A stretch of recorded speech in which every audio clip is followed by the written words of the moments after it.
This is the Thoughtful Travel Podcast. I'm your host, Amanda Kendall of the notaballerina.com travel blog. Every episode I'll share travel tales from several fellow travel lovers, and together we hope to entertain and inspire you, remind you of some of your own great travel experiences, and encourage you to hit the road again soon.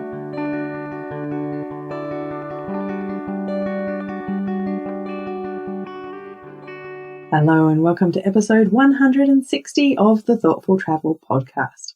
It is one of those special episodes, every 10 episodes, and it's perfect timing because I have just come back from a trip to Queensland and I decided I would do something a little bit different that, in fact, a lot of people have asked me for in the past. They often say when I go on a trip, I should record stuff on the way.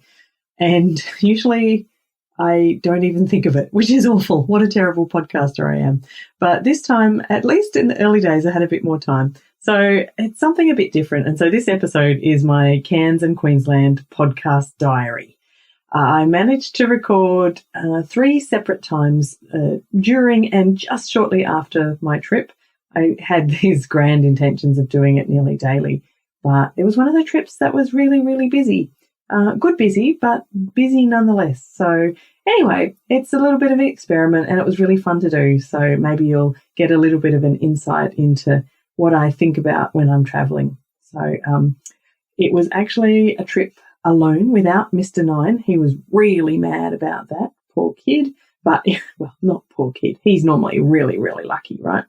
So I was on my own because I was heading to Cairns for the annual convention of the Australian Society of Travel Writers. If you're an astute listener, you might remember I went to Bangkok for that convention for the first time last year and spoke there about blogging. And it was such a great event and so many fabulous people there that I definitely wanted to return this year.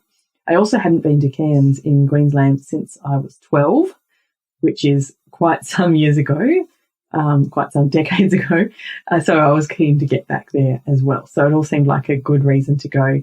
And just occasionally to travel without my beautiful Mr. Nine is a bit of a special thing to do as well, especially when it's work related and I get to spend, that really quality time with really interesting, like-minded people.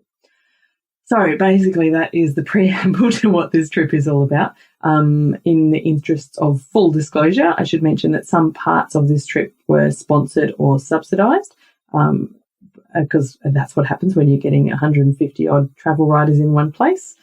People like to give you stuff and do stuff for you. But nonetheless, as always, I would only tell the truth about what I've seen.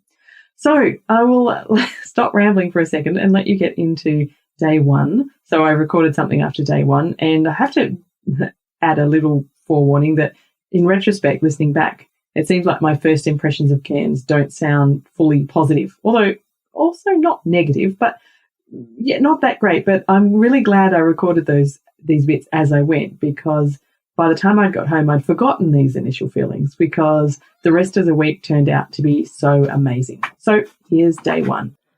Day one in Cairns. I came in on the red-eye flight. I hate the red-eye flight. Every time I take that and leave, at midnight, fly through the night, except it's not long enough. It's only 4 hours. And I get somewhere on the East Coast and I think I'm never, ever taking that flight again. But I always do because it ends up being much, much cheaper. Anyway, I'm here. I'm pretty tired and I'm about to go to bed. But I wanted to record a few observations from my first day. I always want to do this, but I never usually have time. And people often ask me to do it. So let's see how it goes. So I spent the day in Cairns without any particular plans. I had thought I may be on a trip earlier connected to the conference. So I flew in time for that. And I don't have anything on until tomorrow. So today actually was really a work day. I had actual work from the rest of my working life to finish off. And it was hard to stay in the hotel at my desk getting that work done. But it was really good motivation to finish it. So then I could go and explore. Now, before I came on this trip, as usual, I tried to do some reading around. I read some books and novels and stuff connected to Cairns. But everything I found talked about kind of what's beyond Cairns out in the rural areas, which I'll see more of in the next few days, but not much about the town itself. So I hadn't really thought too much about it. And once I got out there, I was actually surprised how much it was like the Gold Coast, like with lots of restaurants along the shore and stuff. Only big difference is you can't swim at the beach here. They have a little paddling pool instead. But yeah, it's really touristy, but that's okay. Nothing wrong with having tourists around. There's pros and cons. Anyway, having this kind of rare solo travel day or little part of a day, I wanted to do something that I enjoy, and I wanted to go to the art gallery. So I went to the Cairns art gallery, and there was all sorts of stuff there, but I was pleased to find what I was hoping to find, which was some Torres Strait Islander art and some Aboriginal art. And yeah, it's a nice little gallery and really cute to see. So in the early evening, I headed to the night markets, and that is where I felt like I suddenly was in another country, in that country being Japan. I discovered that Japanese is like the first language of the night markets. I literally walked around, and because I speak a bit of Japanese, I could understand all this stuff that was happening, but it wasn't English, and that was weird. But I understand there's Cairns and Northern Queensland is a real hotspot for Japanese tourism. I just kind of never really seen it in action. But seeing that in action gave me this dinner brainwave, and I thought, hey, there must be some really good Japanese restaurants here because lots of Japanese people live here as well as visit. And I found a fabulous izakaya, had amazing gyoza and amazing eggplant. Oh, so good. And then just as I was finishing up, I got great news in a message that some of my travel buddy friends were already here in Cairns because they're heading off on a trip tomorrow. I kind of didn't know that anyone else was here already. So I raced back to the hotel to meet up with one of my very best travel buddies, Julie from Have Wheelchair Will Travel. She's been on the podcast, and my favourite time I ever had with Julie was when we got caught in the rain in Bangkok last year. We got saturated. It was such a drowned rat story, but it was fun. And I have pictures, but I've been told not to share them. And I also finally got to meet Christine from Adventure Baby, who's been on the podcast as well. So that was a really lovely way to spend the day. When you live in Perth, which, as you might have figured out by now, is a really isolated place, and it's kind of far to everywhere. And so then when you get to see people who do similar work to you, and, only get to see them, once every, maybe once a year or once every 2 years, it's really special. So I'm looking forward to more of that when my conference starts. So that was day one. Not much more to add to that at this stage, because a lot of these themes will be drawn upon more during the rest of the episode. But I have to just emphasize again my absolute excitement at catching up with people like Julie and Christine and so many more who arrived over the rest of the week. It is one of those just blessed things about traveling when you get to spend time with like-minded people like that. It's a bit like, if you are a member of the Thoughtful Travellers Facebook group, you will understand. It's a bit like if all of us who chat away in there were suddenly all in the same place at the same time, and how awesome that would be. That's kind of like what I got to experience last week, just with a somewhat different bunch of people, but similarly like-minded, I reckon. Anyway, enough of my rambling. My next diary entry comes from days 2 and 3. So end of day 2, I was exhausted, completely forgot I was going to do this, but by the end of day 3, I remembered, and I managed to record another little snippet. Continuing on with my saga from Cairns in northern Queensland. So I just want to tell you a bit about my second and third days here. It's actually the morning of the fourth day, and I'm about to head to Fitzroy Island for a famil, a press trip overnight. But first I want to record some of my experiences in the last couple of days. So on the second day here, I had a brilliant experience that was one of the lovely opportunities that come attached to coming to a travel writers conference. And I got to spend the day at Nerada Tea's plantation in the Atherton Tablelands. They're Australia's biggest tea producer. So there you go. And I got to spend the day with Bev and Tony. So she's the marketing manager, and he runs the whole place. They're a couple as well. Tony's worked there for 30 years, and they live on the property. They're very much the Nerada Tea family. But it was fascinating and beautiful because I got to first of all, explore how teas, I was through the factory and everything. The smell was amazing. I love the way they work and the way they embrace the local community and all the ideas they have to expand the experience for people visiting Nerada there. They even have tree kangaroos on the property, which is amazing. And it was just one of those days where, well, I got to hang out with kind of like a new friend all day, and it was, a special kind of way. Now, I think I'm very lucky as someone who works in the industry to be able to have those really, really one-off experiences, and I appreciated it so much. It was just a special way. But they've got lots of plans for the future, which I think will make that experience available to lots of visitors up this way. And yesterday I got to be a bit more touristy in some ways. I was on the Skyrail up to Kuranda from Cairns. So it's like a cable car over the rainforest in 3 sort of sections. It's absolutely divinely, incredibly beautiful. When I was last in Cairns as a kid, that didn't exist. You could take the train, which still exists. But yesterday I was all Skyrail, and it was just beautiful. And combined with some of my favourite things, like meeting interesting people. It started as soon as I got on the bus to transfer up to where Skyrail takes off from. And there was this group of Americans on the bus, some teachers and their teenage students, all the way from California. And they were doing a bit of sightseeing, but they were actually here after being here to compete in a competition for, like, I can't remember the name of it, but these drone competitions. They were, the teenage kids were flying these drones to simulate going to rescue or dropping off an EpiPen to rescue an ill hiker in the outback. So I thought that was just such a cool idea. They were really interesting people. It's the second group of Americans I've met who really wanted to know what Australians think about Americans. And so we had some really great conversations. And then I got onto the Skyrail, into the gondola, floating over the rainforest. So beautiful. And I was in a gondola with just one other guy, an Aussie. His name was Mark. And of course, he happened to be a horticulturalist who worked in the Botanic Gardens. And so I got the best commentary on all these plants and trees we were passing over. So just beautiful. Now, the rest of my day up at Kuranda, which is, a really fun, cool little village up there. I got to visit a bunch of the animal places up there, like the bird world, the koala world, and the butterfly sanctuary. And I still, it was great. But I have a lot of mixed feelings about, about these kind of animal attractions. And to be honest, it is exciting to see these animals really up close. But I think that in the coming decades, attractions like this will change a lot. So we'll see. And I did definitely not want to hold a koala. That was one of the things that people could do there. And I felt sorry for the poor sleepy things who really probably didn't want to be held, but that's their job. Anyway, I got to come back over the rainforest and, you can get off with a couple of stops and have walks through the forest. It's just absolutely divine. Even pictures don't explain how amazing it is.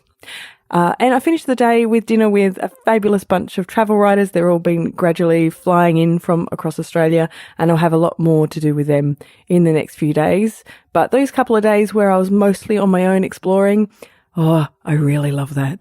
It just reminded me I love traveling on my own, and I look forward to doing more of it in the future. There you go. That was days 2 and 3 of my Cairns and Queensland experience, with more raving about the excitement of catching up with fellow travel writers and other buddies. But also what I really did appreciate from those couple of days was having a couple of solo travel days. It's something that's so rare for me, and I really, really love it. But maybe I only love it because it's so rare. And if I did it all the time, I wouldn't, because I really do love being with people. But I don't know. I don't have the chance to find out at this stage in life, so we'll just have to wait and see. Anyway, I especially loved having those couple of solo or more or less solo travel days, because after that it got really, really hectic. And hectic to the point I failed to record anything else while I was physically in Queensland. But quickly after I got home, I did manage to record this last snippet, which was about the second half of my week. So day 4, 5 and 6 of my Cairns and Queensland experience. Well, so much for recording every day. But this is just a quick summary of the final 3 days of my Cairns trip, because it just got crazy, crazy busy in a good way. But Anyway, I'm actually home. It's a little bit after that, but I thought while it's still pretty fresh in my mind, I will record the last part. So, on the fourth day, I ended up on a fabulous trip over to Fitzroy Island, with a group, from the conference. So me and about half a dozen other travel writers, and led by the delightful Shelley from, Tourism and Events Queensland. And Fitzroy Island was amazing. It reminded me in some ways of our Rottnest Island here in Perth. There's not much to it. There's, no cars to speak of. It's a bit smaller than Rottnest, I'd say. I'd have to check that. But anyway, it's just a little place, and we stayed in the Fitzroy Island Resort. It was beautiful. We didn't have heaps of time there, but we had started off with a beautiful swim just outside our accommodation. My room there had the best tropical kind of view with amazing palm trees and over the water and, little boats. It was just, to die for. Wish I was back there. We then got to see the Turtle Rehabilitation Centre there and chat with guide Esri, who is involved in turtle rehab and reef restoration as well. They're starting coral farming and all sorts of stuff. He'd just been certified as a master reef guide and knows the Great Barrier Reef inside out, and so many interesting bits and pieces of information. It was just a pleasure to chat with him. And we, finished, or next to last thing of the day was a sunset sail on the I Spy catamaran. Oh, it was just beautiful. And one of the things I like about these kind of trips is, it's a real privilege, but we got to spend it chatting to some of the management staff of Fitzroy Island. And, such a beautiful setting like that. We're all relaxed and get to really hear about, what their hopes and dreams are for, how they'll develop it and how they'll get more people to come and visit. I think everyone should just go because such a beautiful spot, Fitzroy Island. But it was, just a magical evening, and topped off with a perfect dinner. In the morning, we had a quick breakfast and got to walk to Nudie Beach. It's not actually a nudie beach. Just sorry, in case you're disappointed. We were all clothed, and everyone is usually clothed. So there you go. But just an amazing spot as well. And then back in time to get the ferry back to Cairns, and then whoosh. So from the bus straight into registration for our convention. Didn't even have time to check into a room until later in the day. And then I just did not stop for 48 hours. When I'm at a conference like that, I do really try and make the most of it, because it's a long way from Perth to get to those things. And I really don't want to, kind of go home with any regrets. So it was the Australian Society of Travel Writers Convention. I've been a member there for a couple of years. And obviously it includes travel writers, and traditional ones too, working for magazines and newspapers. But also people working in public relations in travel, and also a growing band of people like me who are members as quote unquote digital influencers. None of us particularly love that term, but we have also failed to come up with something better. So digital influencers we are. So there was various presentations and sessions and social events, and it was fabulous fun because they're all wonderful, like-minded, really fascinating people. In terms of thoughtful travel, I have to say I was really pleased to hear lots of people talking about various aspects of thoughtful travel, from slow travel, sustainable travel, travel with a purpose, ways to meet locals, lots of really great stuff. So I thought that was very encouraging. And we also had a keynote address by none other than the founder of Lonely Planet, Tony Wheeler, which was a lot of fun. And we had the annual awards night, which involves lots of excitement, lots of lovely people winning awards, plenty of dancing, maybe a couple of drinks, maybe a couple more. But anyway, it was a whirlwind kind of 48 hours. For me and for the podcast. That convention is a really great chance to network with all these fabulous like-minded people. And out of that, I have definitely snaffled a few great guests. So watch out over the coming months. Also, a bunch of ideas for new topics and, just some new stuff for the podcast. So I'm looking forward to sharing all of that. that was basically it. I then spent a few hours on the final day lounging around by the pool. It was after the awards night, so I didn't have energy for too much else, I must admit. I did get into town briefly. And then it was back home to Perth and back into real life. And I'm still trying to come to terms with that. It's always the problem after a trip, isn't it? But anyway, that just sums up the last bit of that Cairns experience for you. And so ends my Cairns and Queensland podcast diary. It's been an interesting experiment for me to be recording this along the way, and I found it quite fun. So I hope you did as well. I must also give a quick shout out to Tourism Tropical North Queensland for hosting all of us, and to the fabulous hotel we got to stay in, the Riley. It's part of the Crystal Brook collection, quite new, and it's got a couple of other new Crystal Brooks opening in Cairns very soon. You know, I'm not normally a hotel person. I actually loved this one, which is very unusual for me. My standards are very, very high. Not because I need like crazy luxury, but because I would really just rather stay in an Airbnb or in some apartment somewhere, or I don't know. But the Riley was amazing. Please stay there if you're going to Cairns. I also want to give a shout out to all of the fabulous people from the Australian Society of Travel Writers, or ASTW, because I have been so thrilled to be so welcomed into that group. Last year when I went to Bangkok for the first time to join the ASTW convention for the first time, I was dead nervous that they would all hate me. So it was the first year that they had digital influencers as members, and I was the only one present last year. And apart from the delightful Dan Avila, I was the only person from Perth. Didn't know too many people at all. And I had to speak on the very first morning about blogging, which I thought maybe there might be some resistance to it from traditional writers. However, all my fears were unfounded, and they were the loveliest bunch of people. And not only that, this time, my second go around, I felt so welcomed. I had all these people who I really admire come up and say hello, and it was just really fabulous. So ASTW people, thank you very, very much. I'm just, cannot thank you enough for welcoming new people like me. And this year to have more of my Perth buddies over there as well was extra special. And I know we all felt really, really welcome.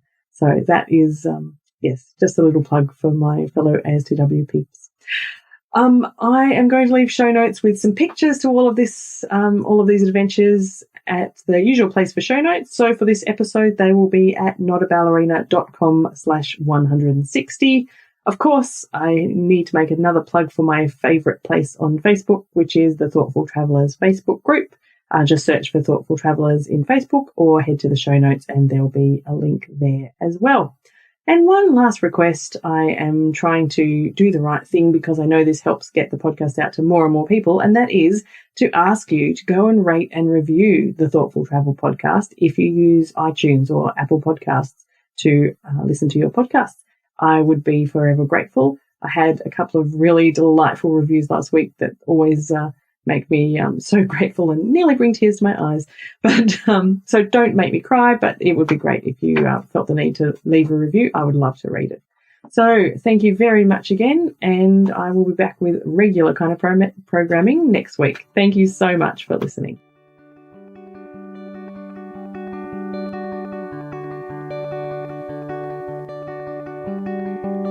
This has been another episode of the Thoughtful Travel Podcast. Show notes and other information are at notaballerina.com/podcast. Join me again soon for another chat about why we travel. Bye for now.